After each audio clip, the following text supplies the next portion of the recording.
All right, today we are going deep into a really raw first-person story from inside a high-security psychiatric facility. Now, the person telling the story, he calls it Blacksite Berlin. And through his experience, we're going to see a world of, well, total control, what he sees as persecution, and this just desperate fight for his own autonomy.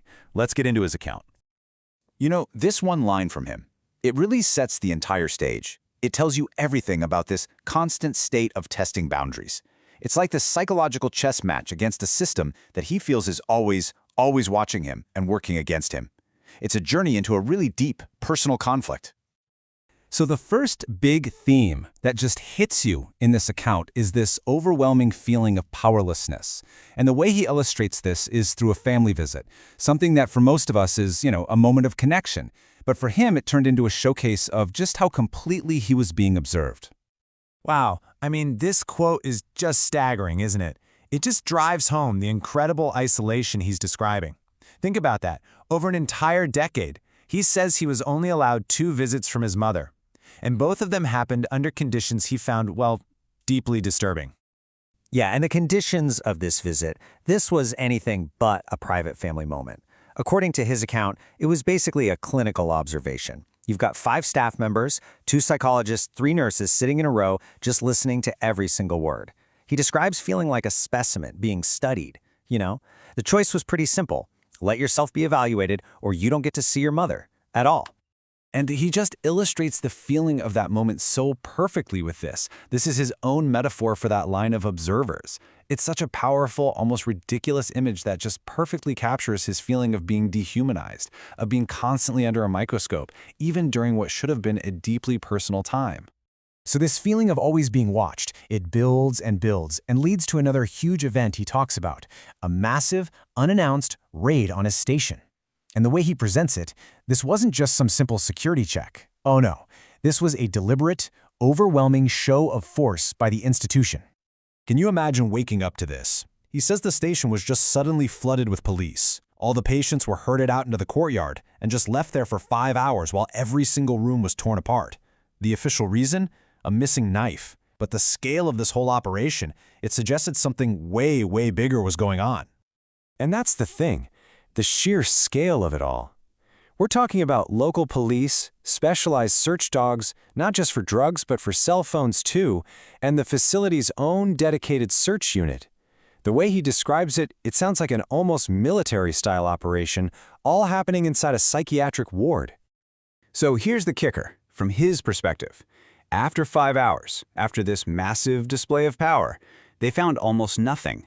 He even tells this story of a small act of defiance. He managed to successfully hide another older patient's phone from all the search teams. In his telling, the entire thing was just a big, useless exercise in intimidation. Okay, so now the story takes this really fascinating, totally unexpected turn. While the entire world outside was dealing with losing its freedom during the COVID-19 pandemic, he describes his experience as the complete opposite. For him, it was a time of unprecedented peace and autonomy. And you can totally see why he felt this way when you compare the conditions. Normally, life was super structured. There was mandatory therapy, constant interaction with staff, mixing with other groups. But during the lockdown, all of that just stopped. Stations were kept totally separate, staff kept their distance, and for him, since he had internet access, it meant he could go online without worrying about getting caught. For him, total isolation was actually a huge relief. I mean, this says it all, right? He describes a 14-day total quarantine period where he was literally confined to his room 24/7 as the best time ever. It's just such a stark paradox, and it really shows you how the pressures of institutional life were, in his mind, way more stressful than being completely alone. He finally had his peace and his privacy. All right, so from that moment of calm, we're about to shift to the most intense and, frankly, disturbing part of this whole account. This section is all about his escalating belief that he was being systematically drugged through the facility's water supply, a fight he calls the invisible war.